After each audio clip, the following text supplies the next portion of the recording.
दिव्यवाणी दिव्यवाणी दिव्यवाणी दिव्यवाणी. सर पळोवप्यांक नमस्कार आणि एका विशेष खेरीत कार्यक्रमाक मोगाचो येवकार. मोगाच्यान परत एक पावटी संडे स्पेशल कार्यक्रमाद्वारे एक खेरीत विशयाचेर भासाभास चलोवंक आमी आतां आयती आसा आणि आज ह्या आमच्या भासाभास कार्यक्रमांत तांचो मोलादीक सांगात दिवन तांची माहिती आनी जाणवाय आमचे मदें वांटून घेवंक दिव्यवाणी लायव्ह चॅनलाच्या स्टुडिओंत आमचे सगळे हांगासर हाजीर आसात मानादीक दोतोर प्रताप आनंद नाईक.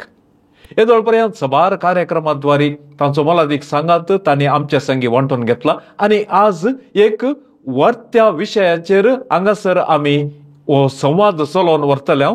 आवय बापय आनी भुरग्यां मदलो संबंद आनी ह्या विशयांत वर्ती माहिती दिवंक हांगासर आयिल्ल्या मानादीक दोतोर प्रताप आनंद नाईक हांकां आमी मोगाचो येवकार आतां मागया. फादर, ह्या वर्त्या कार्यक्रमाक तुमकां सर्व आमच्या पळोवप्याच्या नांवे मोगाचो येवकार आमी मागता. देव बरें करूं. येदोळच हांवें ह्या कार्यक्रमाची सुरवातेर सांगलां, आज एक आमच्या कुटुंबा जिविताक लागशिल्लो आनी गंभीर विशयाचेर आमी आतां हांगासर भासाभास चलयता. पयलें सवाल म्हजें अशें आसा, आवय बापयक आनी भुरग्यांक कायदो आसा की, आनी भुरग्यांक आनी आवय बापयक कायदो बांदता की, ह्या विशयान तुमची अभिप्राय. देवाचे 10 उपदेश आमी मानून घेता वयमो. वय फाल त्या 10 उपदेशांत पयलेचे 3 उपदेश देवाक संबंध जाल्ले आनी चवथो थावन 10 पर्यंत मनशांक संबंध जाल्ले. आतां चवथो उपदेश कितें सांगता? आवय बापायक मान दी. कोणाक सांगता हे? भुरग्यांक. म्हळ्यार भुरग्यांनी आवय बापायक मान दिवंक आसा. म्हजी आवय बापूय जिवंत आसत सर, हांवें तांकां मान दिवंक जाय. आतां आवय बापायक मान दी म्हणल्यार फकत आवय बापायक म्हणून ना, म्हळ्यार वडिलांक, म्हजे प्रास व्हड आसल्यांक हांवें मान दिवंक जाय. आतां ताचो अर्थ असो न्हय म्हजे प्रास ल्हान आसल्यांक हांवें अपमान केला जाता, ना तशें न्हय तें. पूण वडिलांक कित्याक म्हळ्यार ती देवाच्या जाग्यार आसात. आमकां देवाची वळख दिल्ली कोणें? आमच्या वडिलांनी. पयलीं आमच्या आवयन बापायन, मागीर घरांत कोण आसा पळय तांणी वय. नाजाल्यार आमकां देवा विशीं आमकां कितें कळीत आसलें जल्मताना? कांय ना. कितें आज आमी आज आसा ताका कारण कोण? आमचे आवय बापूय. तांकां लागून आमी ह्या संवसारांत आयल्या. तांणी आमकां व्हड केलें मू. आतां तो उपदेश असो म्हणना तुजी आवय बापाय बरी जाल्यार तांकां मान दी म्हणना. आवय बापायक मान दी. म्हजो बापाय कसलोय जावं दी, म्हजी आवय कसलीय जावं दी, ती बरी जाल्यार देवा करता. आतां बरी ना जाल्यार हांवें तांकां जो मान दिवंक जाय तो दिवंक जाय. म्हळ्यार आतां चिंतुया, म्हजो बापाय बेबदो अशें चिंतुया, बेबदो म्हूण चिंतुया. चड सोरो पियेता, तो गाडी घालता, पूण मागीर घरांत मागणें जातच हांवें ताचे कडेन बेसा मागचें नाका, मागूंक जाय. तो बेबदो म्हणून हांव ताडे बेसा मागसा रावचें सारकें ना. कित्याक तो बेसांव कोणाच्या नांवान दिता? देवाच्या नांवान. तें बेसांव हांवें मागूंक जाय. ताच्या पातकांक हांव जबाबदार न्हय. तो त्या पातकांचे हिशोब तो दिता. ताका तुमी हांगा लॅक म्हणटात, आमी ताका हिशोब म्हणटा. तो दिता न्हय. पूण देव म्हज्या लागीं म्हज्या पातकांचो हिशोब विचारतलो न्हय. तुवें तुज्या आवय बापायक मान दिल्लो वय, कित्याक दिवंक ना? म्हणटच तो स्पश्ट आसा कायदो. आतां त्या देवाच्या 10 उपदेशांत आवय बापायन भुरग्यांक मान दिवंक जाय म्हूण कायदो थंय ना, तातूंत तो ना. पूण आख्खें आमी मागीर पवित्र पुस्तक जर तर आमी वाचल्यार मागीर आमकां तें कळटा. आतां पळयात, सांत पावलो एफेसकारांक बरयल्ल्या पत्रांत आवय बापायक तो कितें म्हणटा? भुरग्यांचो मोग करा म्हणटा. भुरग्यांनी आवय बापायचो मोग करूंक जाय तें तो सांगता. आवय बापायनी भुरग्यांचो मोग करूंक जाय. तांकांय तो कायदो आसा. आसाच तांकां तो कायदो. पळयत पुस्तकांत कितलेशे कडेन उल्लेख आसात. जेजूनच पळया, ताच्या लागीं जीं भुरगीं आयलीं तेन्ना आपोस्तालांनी म्हणलें ना ना ना तांकां हाडी नाकात, तो आतां न्हिदला. जेजून म्हणलें ना तांकां येवंक सोडात म्हजे लागीं, सर्गीचे राज तांचे. जेजून पळया भुरग्यांक मान दिलो. आनी मागीर पळया आनीक फावटी सर्गीच्या राजांत कोण व्हड म्हणून ते शीस वाद विवाद करताले. एका भुरग्याक ताणें मदेकात दवरलो आनी म्हणलें सर्गीचे राज हांचे. ह्या भुरग्या बरी जाल्ल्या खरी तुमी सर्गीच्या राज्यांत विचारात म्हूण जेजून म्हणलें. जेजूनच पळया भुरग्यांक मान दिल्लो आसा. तर आवय मान दिना खावय दिवंक जाय. आतां मान भुरग्यांक मान दिवचो म्हणल्यार कसो? त्या भुरग्यांक आमी समजून घेवंक जाय. भुरगे कितें सांगता तांची चिंता वेगळें आसता. ती भुरगीं तशें कित्याक चिंतात तांकां विचार न्ही. आनी कितें हर एक गजालीक हांवें म्हाका बरें दिसता तें भुरग्याच्या तकलेंत थापची गरज ना. देखीक पळया एक सादी गजाल. आतां भुरग्याक आतां आमी एक वस्तूर घेवंक आसा, हांवें वचून हाडयेत आनी भुरग्याक दिवेत, भोव बरी गजाल. ताचे प्रासी पळया ताका आपोवन व्हरा तुमी त्या शॉपाक, वस्तूर विकचे शॉपांत व्हरा आनी त्या भुरग्याक म्हणा हें आसा आंतलें खंयचें तुमीच. म्हळ्यार ताचें मोल कितलें तें तुमी ठरोवचें, कित्याक तुमचें बजेट आसता न्ही. खंडीत. रंग ठरोवचो अधिकार दिया न्ही त्या भुरग्याक. म्हाका 5वो रंग बरो लागता म्हणून हांवें कित्याक त्या भुरग्याच्या सांगूं जाय. त्या भुरग्या कडेन हळदुवो रंग बरो लागता जायत, पिंक बरो लागता जायत, निळसो बरो लागता जायत, वा काळोय बरो लागता जायत. म्हळ्यार तितलें तरी स्वातंत्र्य हांवें दिवं नाका. न्हेसण माणसुकेचें आसूंक जाय, दुबावच ना. पूण रंग त्या भुरग्यांक एक तुमी जाता न्ही, दिवंक जाता न्ही. अशें आवयकी कायदो आसा भुरग्यांक समजून घेवचो. तांची सेवा साखरी करची. आनी चडशीं आवय करतात. खंयची एक बरी आवय भुरगीं बरी ना जाल्यार ती जावन तांचें जाता तें जावन सोडिना, तशें करिना, करतात. पूण तो कायदो ना जाल्यारय, तो कायदो म्हळ्यार स्पश्ट असो ना जाल्यारय तो कायदो आसा आनी हे हर एक आवय जाणात. देखूनच ती करतात न्ही. ती लग्न जाल्लीं कित्याक, काजार जाल्लीं कित्याक, संतत वाडोवंक न्ही म्हण तांकां कायदो आसा न्ही. म्हळ्यार ती भुरग्यांक जल्म दिवचो कायदो, जल्म ताणें दिलो त्या भुरग्यांक ल्हान व्हड करूंक आसा, तांकां शिकप दिवंक आसा, तांकां बरी देख दिवंक आसा. हो सगळो कायदो आवयक लागता. सारकें फादर. आतां तुमी आवय बापयक आनी भुरग्यां सवय आसचो कायदो आनी भुरग्यांक आवय बापय सवय आसचो कायदो ह्या विशयांत एक मोठव्यान व आपुरबायेन तुमी एक विवरण दिलें. पूण आजकाल आमच्या कुटुंबा जिवितांत, आमच्या घरांत आमची परिस्थिती पळयतना एक लेखान सांगतना मातसो दुखी भोगता, बेजारी जाता. आवय बापय आनी भुरग्यां मदें संबंद तितलो बरो ना. हाका विविध कारणां आसत, पूण ही कारणां कसल्या रितीची कारणां आसूंक पुरो आनी ताचो परिहार खंयच्या रितीर आसूंक पुरो? पळया कारणां म्हणल्यार आतां आमच्या जिविताची चाल बदलल्या. आदीं कितें जातालें, बापय जोडूंक वेतालो, आवय चडशी घराच आसताली, चडशी. आनी भुरग्यांचेर तिचो दोळो आसतालो. आतां भुरगीं इस्कोलांतल्यान आयलीं, आवय आसा, तांकां जेवण दिवंक, तांकां न्हाणोवंक आनी कितें करूंक सकट अशें आसतालें. आतां कितें जालां, आतांची आर्थीक परिस्थितीक लागून दोगांय कामाक वेतात, वेचें पडटा, नाल्यार एकट्याची जोड पावना. भुरगीं येतात इस्कोलांत, मागीर भुरगीं इस्कोलांतल्यान आयलीं मू तीं घरा भितर तींच उरतात. आनी आतां घरांत भुरग्यांचो आंकडोय उणो जाल्लो आसा. देखून आवय बापाय कामांत जावन येताना सांज जाता घडये. संबंद म्हळ्यार ती सांगाता मेळनात उलोवंक. आनी आतां अशें आसा, थोडे बापाय अशें आसा तांकां राती कामाक वयचें पडटा, नायट ड्युटी. आतां नायट ड्युटीक जर तो गेलो, ते फॅक्टरींनी काम जावं वा ड्रायव्हर म्हणून करचें पडटा, वा हेर कामां आसात, राती करचीं कामां आसात. एकच तो वेळ करून येता रातीक, नाजाल्यार ताजें कामच रातीचें आसता. त्या वेळार तो दिसाक ताणें न्हिदचें पडलें. भुरग्यां कडेन संबंद ना चड. ह्या परिस्थितीक लागून अशें ह्यो गजाली जातात. संबंद तितलो येना. पूण इतलें आसून ताका वाट आसा. ना अशें म्हणून ना.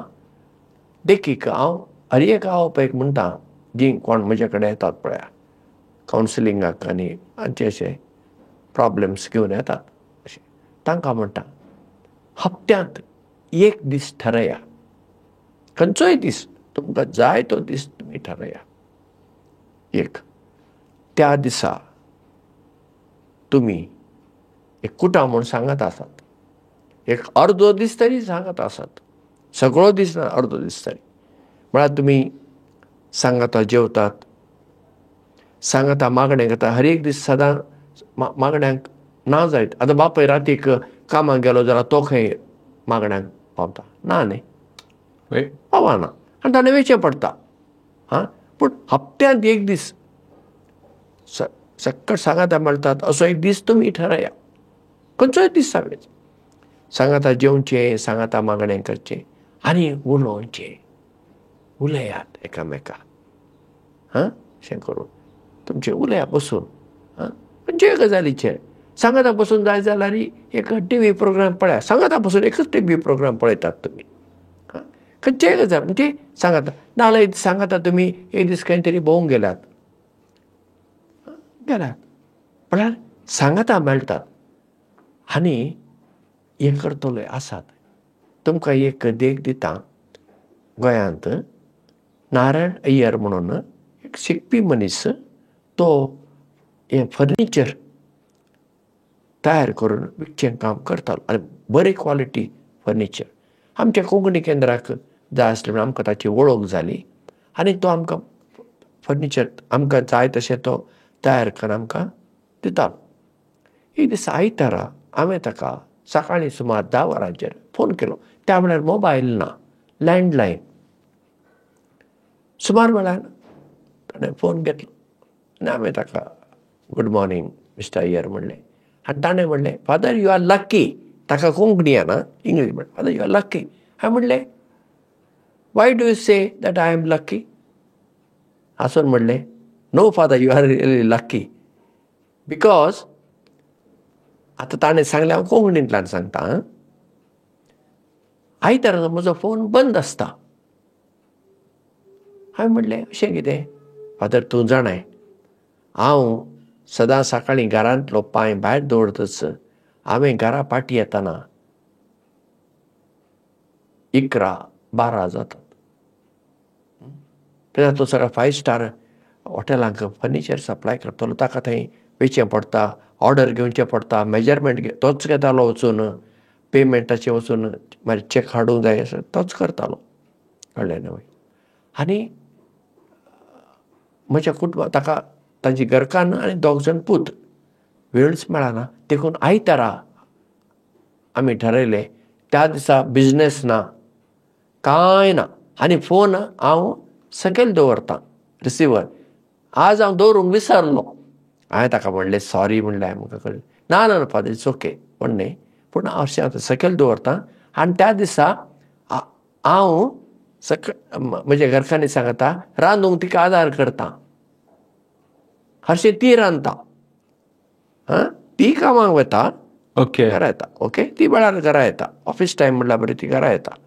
मागीर घर नितळ करचें आसता. फ्लॅट तांचें डबल बेडरूम. आमी सांगाता म्हणून नितळ करता. मागीर आमी सांगाता जेवता. पळया हरशीं तो दनपाराच्या जेवणाक ना, नाश्तो एक करून वता. भुरगीं इस्कॉलाक गेलीं, ल्हान आसले ते त्या वेळार. दनपारा जेवणाक ना, रातचें जेवण घडये तो भायर जेवन येता जायत. वेळ करून येता आनी 12 वरांचेर म्हणून येवन कोणाक जेवंक जाताय ना. म्हणल्यार हप्त्याक एक फावटी ते आमी सांगाता जेवता, उलयता आनी बसून आमी खेळटा इंडोर गेम्स. पळया इंडोर गेम्स खेळटा. पळया म्हळ्यार एका कुटुंबान ठरोवंक जाय. जायना म्हणलें ना. कित्याक आतां आमची जिविताची पद्दत बदलल्या म्हणटच आमी त्या चाली प्रमाणे आतां नव्यो वाटो सोदून काडूंक जाय. असाध्य म्हणल्यार हांगा कांयच ना. कितले आमी पळय एकामेका उलयता, एकामेका आयकून घेता, तितलो संबंद आमचो वाडटा, बरो उरता. तूं आतां बापूय येता, भायर काम करता, तुवें सांगूं जाय तुका कितें आडखळी येतात, खंयचें कितें आसा थंय. तूं सांग न्ही भुरग्यांक. म्हजो बापूय मुंबय आसतालो, 2 वर्सां फाटी गांवांक येतालो. आयलो तो आमकां कितल्योश्यो गजाली मुंबयच्यो. आमी काय मुंबय ल्हानपणार आसल्या शिवाय मागीर मुंबय गेल्ले ना. म्हणून तो मुंबयच्यो कितल्योश्यो गजाली आमकां सांगतालो. आमी विचारचें. कितलो संबंद बापूय येताना आमी राखून रावचें. आमचो बापूय येताना खावच्यो वस्तू जाल्यो म्हूण, पूण मागीर आमकां कितल्योश्यो मुंबयच्यो खबरो सांगता आनी कितें सांगता. एकवट बांदून येता. हे हर एका कुटुंबान सुदोवन काडूंक जाय. आमी कितें केल्यार आमचो संबंद बरो उरता. आतां सिटीनी जाल्यार हांव म्हणटा बरें, घरचें खाण सदांच बरें, हांव ना म्हणना, तेंच गरजेचें. पूण भुरग्यांक केन्नाय आशा आसता. एक फावटी खंय तरी वर्साक 2 फावटी 3 फावटी म्हणा हे कुटुंब कशें भायर वचा, खंय तरी भायर वचून एक कडेन जेवा, एक जेवण जेवा. भुरग्यांक बरें दिसता. आमच्या बापायन आमकां सदां घरा आसा, पूण हाजेले वेगळे रितीचें जेवण मेळ्ळें. पण तातूंत एकवट बांदून येता. सांगाता मागणें करचें. हें सगळें आमी चिंतूंक जाय. कशें केल्यार कशें जाता, कितें केल्यार तें अशें कोणें ताका नियम करून दिवंक जायना, हेंच कर तेंच कर म्हूण. पूण सांगाता येवंक वाटो सोदून काडा तुमच्यो आनी त्यो करा, पाळा. तुमी जर ठरयलें आमी हर एका बुधवारा एक कुटुंब कशें आमी सांगाता जेवता, ओके, दनपारचें जेवण, रातचें जेवण तें ठरयलें म्हणून तें करा. मागीर तुमकां दिसलें ना आतां बुधवारा जायना, ब्रेस्तारा बरें जाता, बरें. पूण एक दीस हप्त्यांत तुमी कुशीन दवरिचें कुटुंबा खातीर. 6 दीस जोडूंक पोटा खातीर, एक दीस कुटुंबा खातीर. संबंद बरो उरता. भोव अपुर्बायेन कुटुंबा खातीर सांगाता मेळच्या विशयांत आनी संबंद बरो दवरच्या विशयांत तुमी एक भोव अपुर्बायेचे धाकल्या सोवे एक तुमचे अभिप्रायान तुमचे माहिती दिली फादर. आतां आमी अशेंच पळोवचें जाल्यार असले मात्र संगती न्ही, दुसरे मस्त संगती आसात.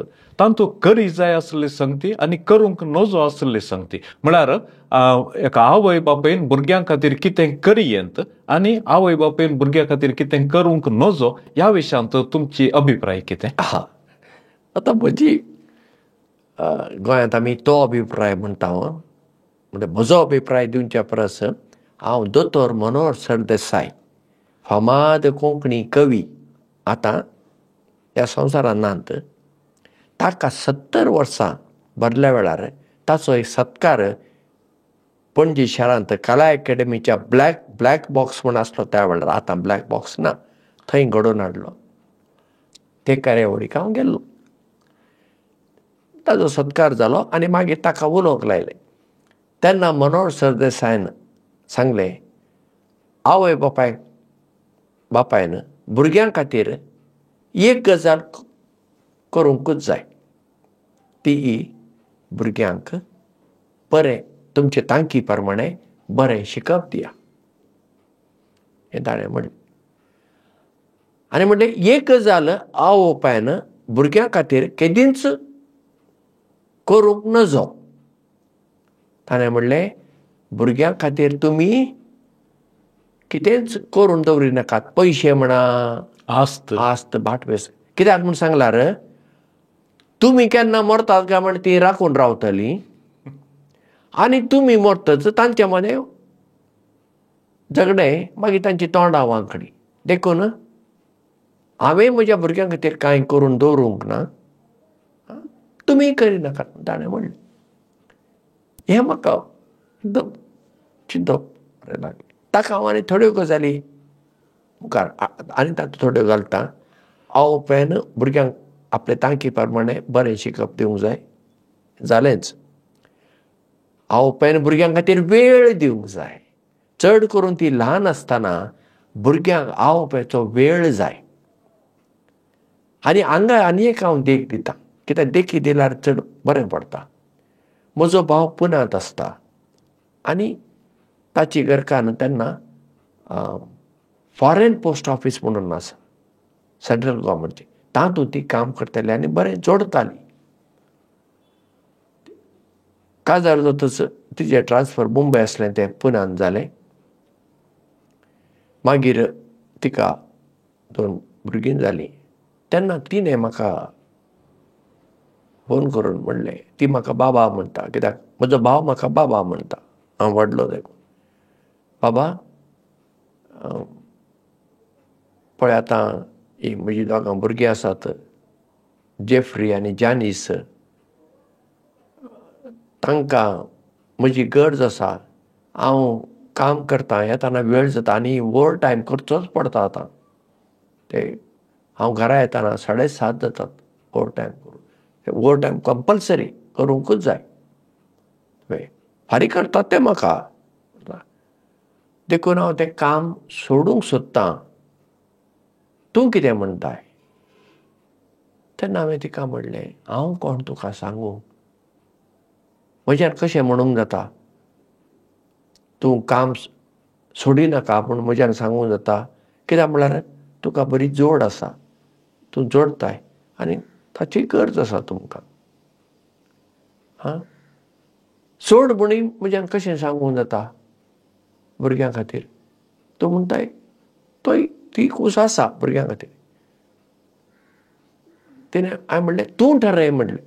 तुवें खंयचो निर्धार घेतला हांव मानतां, कित्याक तुवें निर्धार करचो. बट तिणें आनी फावटी म्हाका फोन कर म्हणलें. आपणें काम सोडलें, कित्याक म्हाका दिसलें, ती म्हणाली, ह्या वेळार म्हज्या भुरग्यांक म्हजी गरज आसा, मागीर गरज ना. पूण तिणें तें काम सोडलें. सेंट्रल गव्हर्मेंटाचें काम सोडलें. आतां भुरगें व्हड जाताच ती म्हज्या भावा सांगता ताज्या बिझनेसांत ती काम करता. ती गजाल वेगळी. पूण त्या वेळार तिणें तें सोडलें भुरग्यां खातीर. म्हळ्यार येदो व्हडलो निर्धार तिणें घेतलो. कित्याक वेळ भुरग्यां खातीर दिवंक जाय. आमकां दिसता कितें, भुरग्यांक हांवें तें दिलें, हांवें हें दिलें. भुरग्यांक तें नाका. भुरग्यांक जाय तांची आवय बापय. आतां पळया, ल्हान भुरगीं आसतना तांकां आवय बापायन हुस्क्यार घेतल्यार बरें दिसता न्ही. ल्हान आसा, व्हड जाता ती तशें करिनात. मागीर तांकां आवय बापायन तिका पयसच रावतात ती. पूण ल्हान आसतना तांकां जाय. आदीं कितें जातालें आमच्या घरांनी, आजो आजी आसतालीं. आवय बापाय जरी खंय कामाक गेल्यार तांकां आजो आनी आजी तांचो मोग मेळटालो. आतां आजो आजी ती कुशीन रावतात घरांत, तांकां जागोय ना म्हणल्यार जाता. आवय बापाय आनी भुरग्यांक मोग जाय व्हडांचो. तो आवय बापायन तो मेळूंक जाय आनी वेळ दिवंक जाय भुरग्यांक. आमकां दिसता तांकां आमी खर्च्यो वस्तू हाडून दिल्यो, तांगेले पॉकेट मनी तें सकट कांय दिवन फायदो ना. तांतल्यान भुरगीं पाड जातात. आमी तांकां वेळ दिवचो.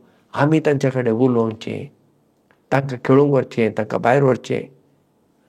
इतलो वेळ. आतां पळय, ल्हान भुरग्यां सांगता, हांव एक फावटी आवय बापायक म्हणटा, तुमी केन्ना तरी भुरग्यांक सांगता खेळ्ळ्यात? फादर खेळ्ळ्यात, आमकां खंय वेळ ना. ल्हान हांव कुमसारान प्राचीत सयत दिता बापायक. तो भुरगो तो म्हणटा तो मस्ती करता, तो आयकना. कितल्या वर्सांचो? 2 वर्सांचो. फादर बरें, तूं अशें कर, आज घरा वच, तूं घोडो जा, घोडो, आनी पुताक तुज्या पाठीर बसूंक सांग आनी तूं वच घोडो जावन. तो म्हाका मनीस असो पळयता. वय, हांवें तुका प्राचीत दिलां, तुवें तें करूंक जाय. आनी कित्याक म्हूण सांगता, तुजो भुरगो मस्ती करता म्हणटा न्ही, मागीर तूं पळय ताका कितली मजा येता, मागीर तुजें तो आयकतलो. म्हळ्यार आमी कितले भुरग्यां खातीर वेळ दिता पळया, तितलीं भुरगीं मागीर आमचे उतरी आयकतात. तशें हे आमी भुरग्यांक वेळ दिनासतना वेळार ते मागीर एज ए प्रतिक्रिया, रिएक्शन म्हणून ती मस्तेपणां आनी कितें करूंक लागतात. कळ्ळें न्ही तुमकां? देखून हें खूब गरजेचें भुरग्यां खातीर वेळ दिवचो. त्यो आमी दिवंकूच जाय. बरें तांकां मार्गदर्शन करूंक जाय आमी. ना ते भुरगीं करतात, तीं करतात, हीं करतात. ना, तीं करून दीत, हें आमकां सोबाना, तीं करून दीत. ती कर म्हण आवोपान भुरग्यांक बरें समजोवन सांगूंक जाय. म्हळ्यार भुरग्यां कडेन एका प्रकारचो संवाद जावंक जाय, डायलॉग. हें कर तें कर तशें फर्मावून चपरासी हें कित्याक आमी अशें करूंक जाय. पळय आतां थोड्या भुरग्यांक ते अशें नाक्षी चापची संवय आसता, अशें चापता तेन्ना आमी सांगप ही बरी संवय न्ही. पळय ती नाक्षी तुज्या पोटान गेली जाल्यार ती जिराना, दुसरी पिड्यार येता. आनी हातूंत कितें मेळ्ळें आसता हें बरें न्ही, देखून नाक्षी चापच्यो न्ही. पळय 4 जोगां मदीं तुवें नाक्षी चापल्यार ती तुज्या विशयान कितें चिंतात, कितें उलयतात. बरीं भुरगीं तशें करिनात. अशें भुरग्यांक तांचे प्राय प्रमाणे आमी तांचेर बरे संस्कार हांव म्हणटा, गूड इम्प्रेशन हीच संस्कृती म्हळ्यार ही. मागीर संस्कृती विशीं उलयतना हाजे विशीं चडीत हांव उलयतलों केन्ना तरी. पूण हें आवोपान करचें आनी ल्हानपणांतावन ल्हान भुरगीं आसतनाच्यान आवोपान हें करूंक जाय. देव बरें करूं फादर. आतां आनी एका मार्मीक विशयाचेर म्हाका तुमचे लागीं एक सवाल विचारूंक आसा. खंयचें तें? आज आमची कुटुंबां पळयतना आवय बापयक एकच हुस्को म्हज्या भुरग्यांनी अशें जायचें, म्हज्या भुरग्यांनी तशें जायचें म्हण. म्हळ्यार तांचें चिंतप कितें आसा. एका उतरान सांगचें जाल्यार आज काल कुटुंबांत आवय बापयनी भुरग्यांचेर इन्वेस्ट करचें. म्हज्या पुतान डॉक्टर जायचें, म्हज्या धुवेन इंजिनियर जायचें अशें. पूण तांणी तशें इन्वेस्ट केल्ल्यान त्या भुरग्यांच्या मेंटॅलिटीचेर या तांच्या मनस्थितीचेर कसलो परिणाम जाता? खूब प्रभाव पडटा, खूब प्रभाव पडटा. आवय बापायक आपल्या भुरग्या विशीं एक सपन आसा ती बरी गजाल. पूण आवयन एक समजून घेवंक जाय, भुरगीं जरी तुमचीं जरी जालीं तांचीं सपनां वेगळीं आसात. आनी हातूंत म्हाका सदांच उडास येता खलील जिब्रान हो लेबनस देशाचो, मूळ लेबनन देशाचो, मागीर अमेरिकेन वचून सेटल जालो ह्या बरोवप्याचो. ताणें द प्रॉफेट म्हणून एक पुस्तक बरयलें. ओके. अल रसूल अरेबीक भाशेंत, तें मागीर इंग्लिशींत प्रॉफेट म्हणून ट्रान्सलेशन जालें आनी भारताच्या चडावत भासांनी तें ताचें भाशांतर जालां आनी खूब फामाद पुस्तक तें. बरें. त्या पुस्तकांत तो प्रॉफेट प्रवादी उलयता, लोक सांगता हाजेर उलय म्हणून. भुरग्यां विशीं उलयतना तो आवयक म्हणटा तुमचीं भुरगीं तुमचीं न्हय, तुमचीं भुरगीं तुमचीं न्हय, तुमचे तावन तीं आयल्यान देखून तीं तुमचीं न्हय.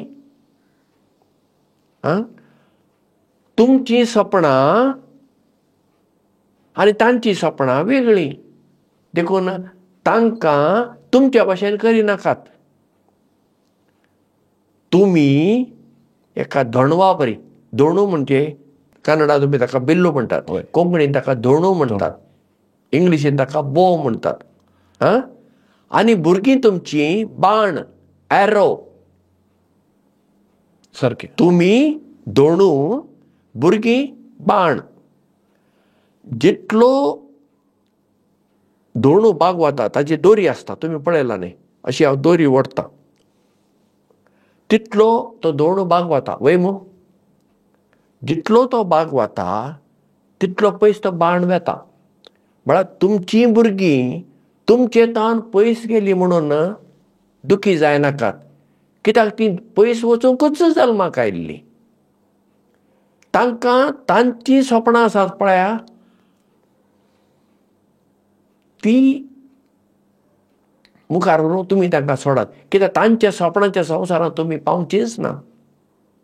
म्हणून भुरग्यांचें एक सपन कितें आसा तें आमी पळोवंक. भुरग्यांक हांव सदां म्हणल्यार भुरग्यांक विचारता तुका मुखार कितें जावंक मन आसा, आमी विचारूंक जाय. आवयन ठरोवचें न्ही भुरग्यां खातीर, भुरग्यांक विचारा, कित्याक भुरग्यांची देणीक आमी पळोवंक नाकात वय. आनी जायते फावटी हांगा आवय चूक करतात. पण एक चुकीचें चिंतप आसा, 95% मार्क मेळ्ळ्यान खंय सायन्स घेवंक जाय. 10व्या क्लासींत 95% मार्क मेळ्ळ्यान सायन्स घेवंक जाय आनी उणे मार्क पडल्यान मागीर कॉमर्स आनी आर्ट्स म्हणलें एक चुकीचें चिंतप आवय आसा. जेन्ना म्हजो भाचो म्हळ्यार म्हज्या भयणीचो पूत शिकूंक बरें हुशार, ताका 95% हातूंत SSCन पडले. पूण तो कॉमर्स करूंक सोदता. म्हजी भयण ती सारकी हे जाली. म्हाका फोन करून म्हणटा, बाबा तूं सांग ताका, तो सायन्स इतले मार्क पडला, तो सायन्स घेवंक सोदिना, तो खंय कॉमर्स घेता, कितें जालां हाका. हांव ताचे कडेन उलयलो. तो बरो क्लियर आसा. पळय 10व्या क्लासीक शिकचो भुरगो. तो म्हणटा, अंकल म्हाका कॉमर्स करून मुखार CA जावंक जाय. पळया ताचें सपन. आनी आसा तो CA. मुंबय आसा जोडता. सारकें. आनी म्हज्या भयणीक हांवें समजयलें मागीर, ताका CA जावंक मन आसा न्ही. म्हणजे आनी एका भयणीचो पूत तोय शिकपाक तो CA जालो. घडये ताचो प्रभाव हाजेर पडलो काय हांव जाणा. पूण ह्या भुरग्याचें 10व्या क्लासीच्या भुरग्याचें सपन CA जावप ही एक दिक जाली. म्हज्या भावाचो भाव पुण्यात रावता. ताचो पूत जेफ्री. ताका एक ल्हानपणा पासून पुण्यात रावल्यान मिलिटरीचो संबंद येता, ते पळयतात वेतात आनी न्ही. ताका मिलिटरीन ऑफिसर जावंक जाय हें ताजें सपन. जालें मग बरें. आतां मिलिटरीक वयतालो जाल्यार पयलें NDA नॅशनल डिफेन्स अकॅडमी म्हूण आसा. 12वी जातच तुवें थंय वचूं येता. पूण ताका परिक्षेक बसोन इतली टफ परीक्षा. ऑल इंडिया लेवल ते कितले सिलेक्ट जातात ते कितलेशे भुरगे. ते परिक्षेक बसलो, जावना. दुसऱ्या फावटी बसलो, जावना. ग्रॅज्युएशन केलें, BSc केलें फर्गसन कॉलेजीन. आनी म्हजो भाव म्हणटा, भावान ताका म्हणलें, आतां तुजें BSc जालां, आतां एकच तूं म्हज्या बिजनसान दिये, नाजाल्यार कितें काम कर. हें बेश्टें आपूण मिलिटरीन ऑफिसर जाता तूं कितें सांगत आसाय. आनी ताणें म्हाका भावान म्हाका सांगलें, ओ पळय जेफ्री, ताका इल्लें समजाय म्हूण. जेफ्री कडेन हांव उलयलो फोनाचेर. जेफ्रीन म्हाका सांगलें, अंकल म्हाका मिलिटरीन ऑफिसर जावंक जाय. वय जेफ्री सारकें तुवें हें तुजें सपन. वय अंकल. हांवें म्हणलें पूण तूं आतां फेल जालें. 2 फावटी आतां 3 फावटी जालें. आतां कितें. ना अंकल म्हाका अजून वेळ आसा. 25 वर्सां जावच्या पयलें हांवें क्लियर करूंक जाय. ओके. म्हाका चान्स आसा, अजून चान्स आसा. बरें जेफ्री पळय, तुजो निर्धार तुजो, पूण तुवें मन लावन शिकून हें करूंक जाय. वय अंकल हांव करतां. बरें. 3 फावटी फेल जालो मग. 4थ्या फावटी केलें, जावना, क्लियर जावन. मागीर ताका मुंबय हातूंत जर्मन एका कंपनींत थंय हें करूंक बिजनेस मॅनेजमेंट करूंक हें मेळ्ळें. तो थंय गेलो. आतां मुंबय वयता कितें जालें, थंय रावंक जायचें न्ही. ते मुंबय कुडा म्हूण आसात क्लब्स. एक गांवचे क्लब आसले, तातूंत वचून रावलो. क्लबान वयता मागीर शिस्तीन जिवीत. वेळार उठूंक जाय, वेळार जेवंक जाय, हें सगळें आसा. तुका जाय तें करूंक मेळना. हांगासर पुणे शारांत ताचे सगळे इश्ट हिंदू मराठी उलोवचे बरे इश्ट. थंय इश्ट आनी कोण ना. थंय पळयात तो 5व्या फावटी बसल्या वेळार थियरीन पास जालो. थियरी क्लियर जाली. मागीर मेडिकलाक आपयलें. मेडिकल 8 दीस बेंगलोर, तातूंय पास. ते फिजिकल फिटनेस तरी ताका प्रॉब्लेम ना, कित्याक तो पयले हाका जॉगिंग तें हें आठ भाग घेतालो. थंय प्रॉब्लेम नासलो ताका. ही थियरी बरी टफ. सिलेक्ट जालो. मागीर ताका चेन्नई जालें. आज तो कॅप्टन म्हणून मिलिटरीन आसा. आतां 2020 आनी 5 वर्सां सप्टेंबरान तो मेजर म्हणून त्या रँकाक पावता. आनी आतां तो लेफ्टनंट कर्नलाची परिक्षा आतां ताणें सोंपयली. ह्याच वर्सा आतां ऑक्टोबरान सोंपयली. रिजल्ट आतां डिसेंबरान येता. कळ्ळें न्ही वय. म्हळ्यार ताचें सपन, म्हज्या भावाचें सपन वेगळें आसलें. भावाक हांवें समजोवन सांगलें आनी भावान तें कशें बांदून घेतलें. हांवें ताका सपोर्ट केलो. कोणाक जेफ्री. म्हणजे भुरग्यांची सपनां कितें आसात तीं आमी समजूंक जाय आनी उपरांत तांच्या फाटीक लागूंक जाय. हय तुजें सपन न्ही, तुवें ठरयल्लें न्ही वय, आतां कर. तेन्ना जबाबदारी भुरग्यांचेर येता. Yes father. आमी कितें करता, आमी ठरयता भुरग्यांक तें नाका पूण तांकां सांगूंक धैर्य ना मागीर तांणी करूं ना म्हण आमी रडचें तांकां तापोवचें तांकां अशें करचें हें सगळें आसा पळया हें चुकीची चिंतप आनी चुकीचें आनी सक्टांनी हांव धाकटेर म्हणून म्हज्या पुतांनी दोतोर जायचे हांव वकील म्हणून म्हज्या भुरग्यांनी वकील जावंक कोणें सांगलां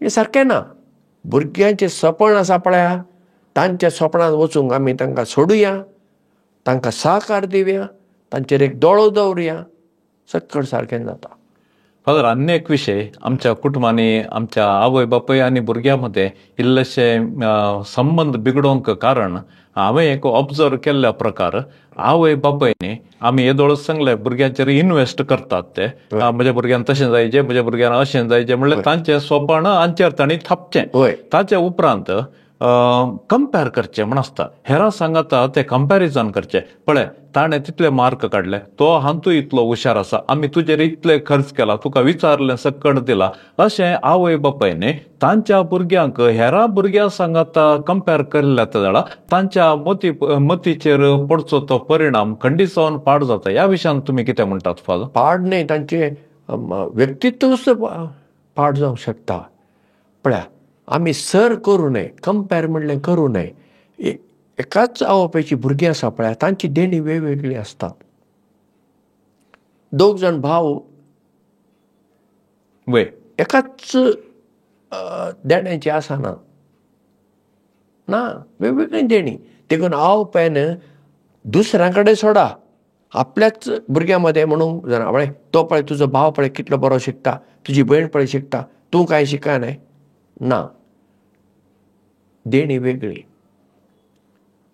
वेगळी आसात हे आमी समजून घेवंक जाय आनी हे कंपेर करचें आसा पळय हे मनशा मदें मात्र आसा पळय मन जाती मदें हें ना देखीक तुमी एक हसत पळयला ताका आमी गोंयांत हती म्हणटा जावन आनी एक मूय पळयला मूय आसा आमी कितें करता रस्त्यार एक हसत वेताना अशें हस्तीक पळयत रावता हसत आयली म्हणून पूण त्या रस्त्यार एक मूय आसा त्या मुये कडेन कोण पळयता ना कोण पळयना ती कितें बारीक पूण मूय त्या हस्तीक पळयता ना मुयेक हसत लागना मूय म्हणून खुशाल आसा आनी हसत म्हणून खुशाल आसा आमकां चिंतपाची एक ताकद देवान दिल्ली आसा देखून आमकां दिसता हसत बरी मोठी व्हडली देखून आमी हस्तीक पळोवचें पूण आमी एक विसरता जें काम हस्तीच्यान जाता तें मुयेच्यान जायना वय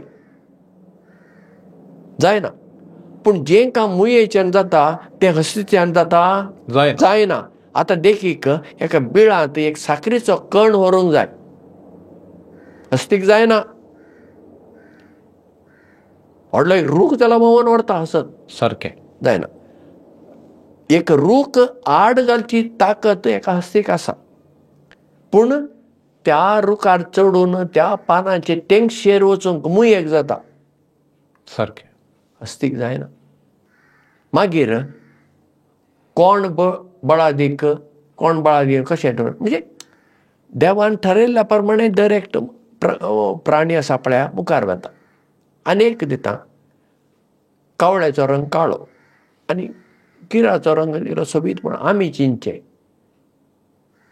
आतां हांवें तुमकां जर एक कावळो आनी कीर दिल्यार हांव म्हणटा तुमकां आतलें खंयचेंय जाय जाल्यार व्हरा म्हणल्यार तुमी कीरच व्हरतलात खंडीत जावन तुमी कावळ्याक व्हरचेच ना कित्याक तुमचे तकलेन कितें आसा कावळो तो काळो तो कितें कीर सोबीत म्हणलें चिंतप तुमच्या मतीन आतां कावळ्या कडेन पळया कावळ्याक कीर लागच ना तो किराच्या रंगा कडेन पळयच ना पळयल्लें जाल्यार कावळो कुडान तांत्यान दवरता पिलांक जल्म दिता कीर खंय रुखाच्या बुराकांत थंय तांत्यान दवरता आनी पिलां काडटा कावळो किराच्या पिलांक पळोवन आपल्या पिलांक म्हणना तुमी दळदरी कसली काळी जावन जल्माली म्हणटाय ना तशें म्हणलें जाल्यार कावळेच आसतें नासलें कावळो खुशाल आसा आपल्या पिलां सांगात आनी कीर ते वटेन तो खुशाल आसा कावळ्याक किराचो रंग लागना आनी किराक कावळ्याचो रंग लागना हें आपलें आमच्या मनशाचें हें पिशेंपण कंपॅरिजन पण हें कंपॅरिजन म्हणल्यार आमी करूं नजो आमी आमचें कंपॅरिजन दुसऱ्या कडेन करूं नजो. आमच्या भुरग्यांचें कंपॅरिजन सर आमी एकामेकाक करूं नये. दर एका भुरग्याक ताची देणी कितें आसात तें सोदूंक आमी आदार करया. तातूंत तो वयर वचूं दी. घरांत अशें जावं येता एकलो भुरगो शिकपांत बरो हुशार आसूं येता आनी एक धूव म्हणा पूत शिकपांत तितली हुशार ना. दुसऱ्या फिल्डात अनेक आसूं, चित्रकलेंत बरी आसूं येता, संगितांत बरी आसूं येता, नाचांत बरी आसूं येता, ड्रॉइंगांत बरी आसूं येता, खेळांत बरी आसूं येता. पण त्या भुरग्यांची देणी खंयची आसात पळया, तांतू आमी सोदून काडया न्ही. आनी सामकें क्लासिकल एग्जाम्पल आमी जाणाव, इलेक्ट्रीक दिवे सोदून काडलो थॉमस आल्वा एडिसन. इस्कॉलांतलो ताका कांय उपकार ना. ताका आमी गोंयांत खड्डो पोंडो म्हणटा. हांगासर तुमी ताका कितें म्हणटा, पेद्दा म्हणटा दिसता, कांय तकली ना. ताका ताच्या आवयन समजून घेवन येदो व्हडलो विज्ञानी जालो. 1000 परस चड ताणें वस्तू सोदून काडल्यो. मायक्रोफोन आमी वापरता पळय, तो पयलो ताणें सोदून काडलो. टेप रेकॉर्ड, आतां आमी टेप रेकॉर्ड वापरना. ग्रामोफोन केल्लें ताणें. ना टेप रेकॉर्डर पयले ग्रामोफोन येस सोदून काडलें ताणें. वय कितल्योश्यो वस्तू ताणें सोदून काडल्यो. विज्ञानी इस्कॉलांतल्यान भायर गेल्लो म्हणजे आवयन ताका समजून घेतच ताची देणी वयर सरली. म्हूण सर आमी करचे न्ही, केल्ल्यांत त्या भुरग्याच्या व्यक्तित्वाचेर आमी मार घालता. फादर, आतां आमच्या कुटुंबाची परिगत आमी पळयतना आमची कुटुंबां एटॉमीक फॅमिली जाल्यात. एक टायम आसलो आमची घरां ल्हान आसली, कुटुंबां व्हड आसली, घरांत जाय तितली भुरगीं आसली, 10-12 भुरगीं म्हणसरी आसतली. आतां पळयतना कशें एका एटमांत न्यूट्रॉन, प्रोटॉन, इलेक्ट्रॉन आसता, तशें आवय बापूय आनी एक भुरगो या एक भुरगें आसता. ह्या विशयांत अशें कुटुंबाच्या परिस्थितींत नॉर्मली आमकां कितलीं भुरगीं आसूंक जाय म्हणून तुमची एक अभिप्राय? पळया, म्हजी म्हणल्यार परत्यान हांगा सांगता, हांवें ठरोवंक जायना. काजारी बेस कित्या खातीर आसा? पयलें म्हणल्यार एका दादल्याक स्त्रियेच्या मोगाची गरज आसा आनी एका स्त्रियेक दादल्याच्या मोगाची गरज आसा. तांचे मदें आकर्शण आसा, हें देवान कळ्ळें. हातूंत वायट कांय ना. हाचो फळ जावन तीं काजारी बेसांत येतात. पयलें तांकां एकामेकाचो सांगात जावंक जाय. त्या तांचे सांगातपणाचो आनी मोगाचो फळ जावन थोड्यांक भुरगीं जल्मतात, थोड्यांक भुरगीं जल्मनात. आतां भुरगीं जल्मनात म्हणून तांचें काजारी जिवीत निर्फळ वय ना. हें आमच्या कथोलीक क्रिस्तांव मदें हें चिंतप आसूं नजो. खंयच्या हेर धर्मांत आसत, तुका भुरगीं ना जाल्यार आनी काजार जाता जावेत, पूण क्रिस्तांव धर्मांत तें जायना आनी आसूंक ताका ना जालें न्ही. आतां भुरगीं आतां जल्मात, कितलीं भुरगीं जाय कोणें ठरोवंक जाय? काजारी जोड्यानच ठरोवंक जाय. तांणीच ठरोवंक जाय तें कितलीं भुरगीं आसचीं म्हणून. परत्यान एक चुकीचें चिंतप येता, भुरगीं उणें आसलीं तितलीं त्या भुरग्यां खातीर आमी कितें करूंक जाता अशें, हें परत्यान चुकीचें चिंतप. अशें आसलें जाल्यार आदीं कुटुंबांत चड भुरगीं आसलीं, कोण उपाशी पडलीं ना, तांकां इल्लें तरी शिकप मेळूंक ना, मेळ्ळें मू. मागीर तांचीं काजारां जावनात. आतां म्हजी आवय तिच्या कुटुंबांत ती 15 जाणां, दोगां तरी ल्हान आसतना, तिगे ल्हान आसतना सरलीं खंय, उरलीं 13 जाणां मू. त्या 13 जाणांक हांवें पळयलां म्हज्या आवयक धर, तांचीं काजारां जालात. सकळ बरें जालां, शिकप मेळना, सकळ आसा. मागीर तें म्हणजे अशें कित्याक जातालें म्हळ्यार त्या वेळार आमचें कितें म्हळ्यार शेतकार घराणें जाल्ल्यान थंय भुरगीं कितलीं आसा तितले आदार जातालो, शेतांत काम वता. बरें, आतां परिस्थिती बदलला, पूण इतलें आसून हांव म्हणटा आतां एक वेगळें चिंतप आयलां. आदीं कितें आसलें, आमी दोगां आमकां दोगां. आतां आमी दोगां आमकां कोणी नाका, हें चिंतप आतां आयलां. आतां जपान देशांत आनी असलें चिंतप आनी हांगा आयलां. थोड्यांक काजार जावंकूच मन ना एक, आनी थोड्यांक काजार जाल्ल्यांक भुरगीं नाकात. तांची जबाबदारी कोणें पळोवची, तांची आपल्या असलें चिंता पळयलां. मुखार कितें जातालें, मनशाची संतत देंवतली. आतां पळय चीना देशांत पयलें कितें आसलें जाणात तुमी, एका भुरग्या परस चड आसा जाल्यार तुका सरकारी कामां मेळनासलीं आनी शिक्षाय आसताली. आतां चीनाचो सरकार म्हणटा कित्याक जाता, लोक उणें जाला आतां थंय, उणें जावंक लागला. तांकां दिसलें आतां सगळें प्रायस्तां भुरगीं नात, तरणाटीं नात, देखून एनकरेज करता आतां दुसरें तिसरें भुरगें जावं. फ्रांस देशांत पळया, सरकार पयशे दिता आतां भुरग्यांक जल्म हाडूंक. कित्याक फ्रांस देशांत तांचेच म्हणले नागरीक नात, सगळे दुसरे आयले आतां, फ्रांस देशाचे ना. जपान देशांत हीच परिस्थिती जावंक लागला. आतां बदलूंक लागला. कित्याक तरणाटे जनांक ना जाल्यार मुखलें कितें मागीर. आतां कितलीं आसूंक जाय इतलें आसून म्हजें एक चिंतप, तें चुकीचें जावं येता, सारकें चुकीचें जावं येता, पूण म्हजें तें चिंतप. उणें म्हणल्यार एकट्याक भुरगें आसूंक जाय. कित्याक म्हूण सांगता तें हांव सांगता. पळय, दोगां भुरगीं जाल्यार कितें जाता, आवय बापूय जाली, भुरगीं वाडटना ही दोगांन जाल्ल्यान ते चले जावेत, चलयो जावेत, वा एक चलो एक चली जावेत, तांचे दोगांचें जर बरें वचना जाल्यार तांकां मागीर भाव भयणीचो मोग ना. हाचें तोंड हे वटेन आनी हाचें तोंड हे वटेन जाता. मदें कोण तरी एक शॉक अब्जॉर्बर जाय. तिसरो वा तिसरें भुरगें आसा जाल्यार हाचें आनी हाचें पडना, पूण हाचें आनी हाचें पडटा. सारकें भाव. अशें जाता. हाचें आनी हाचें पडना, पूण हाचें आनी हिचें पडटा. खंय तरी कनेक्शन आसता. म्हण उणें म्हणल्यार हांवें म्हणचें, आनी हांवें ऑब्जर्व केलां पळोवन, त्या गांव तरी भुरगीं आसूंक जाय. मागीर हांव पळयतां मुस्लीम हातूंत पळया, तांकां कितलीं भुरगीं जालीं म्हूण तांची कांय खबर ना, आनी कितलीं खुशाल जाणात तीं भुरगीं. फेस्तां परबांक सक्टांक वस्तूर केलें. हांव पळयता आमची भुरगीं सक्टांक. तीं भुरगीं चड जालीं कोणाक कितें अशें करनात, चलो जावं चली जावं, तांकां पळय. आनी त्या भुरग्यांक पळय, त्या आवय बापायचो मोग सोडून तांच्या भावंडांचो, म्हणजे भयणीचो आनी भावांचो मोग मेळटा, खेळूंक आनी कितें करूंक. आनी हें गरजेचें, हें चड गरजेचें.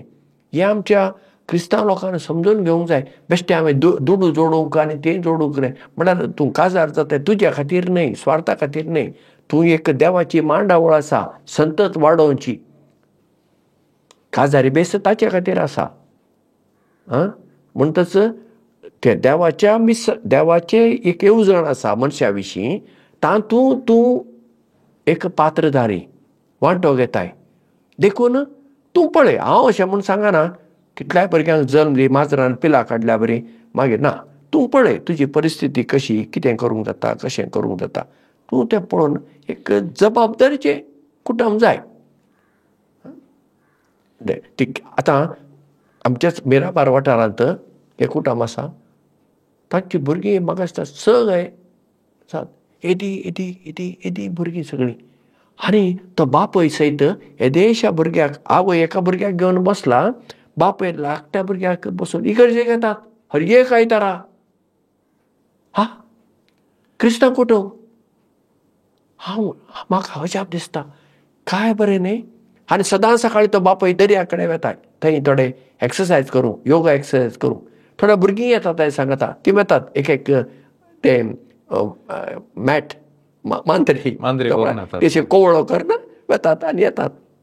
आयतारा मिसा सक्टां आसात. आतां ते व्हडली तांची धूव व्हड जाला, ती इगर्जेन वाचता, कोंकणी वाचप वाचता, इंग्लिशी वाचता. पण बरी गजाल न्ही. ह्या देशा भुरग्यांक घेवन ती इगर्जेक येतात. तांणी ठरयलें म्हणटच बंधन घालूंक जायना. बंधन घालचें न्ही. ती तांची जबाबदारी ती जाणात न्ही. आनी भुरग्यांक बऱ्या भशेन ती चलयतात जाल्यार ती कितलीं आसूं दी, 4 आसूं दी, 5 आसूं दी, पूण एक उण्यान म्हणल्यार 3 आसा जाल्यार भुरग्यांच्या नदरेंतल्यान हांव म्हणटा एक त्या भुरग्यांक इल्लो संबंद मेळटा. देखून अशें म्हजें चिंतप. परतें हांव सांगता, हें हांवें सांगलें कितें देवाचें उतर म्हूण कोणें घेवचें नाका, हें चुकीचें जावं येता, पूण ही जबाबदारी काजदारी जोड्यांक आमी सोडया. देव बरें करूं फादर. आता आम्ही या संवादाच्या निमाण्या हंतार आसा. ह्या घडये एक गंभीर विशय तुमचे मुखार हांव दवरतां. आजकाल आमची कुटुंबां खंडीत जावन आमच्या कुटुंबाचें समाधान आवय बापय आनी भुरग्यां मदले तो एक बांद आनी समाधान पाड जावंक मोबायल कारण म्हूण सगळ्यांकी गोत्त आसा.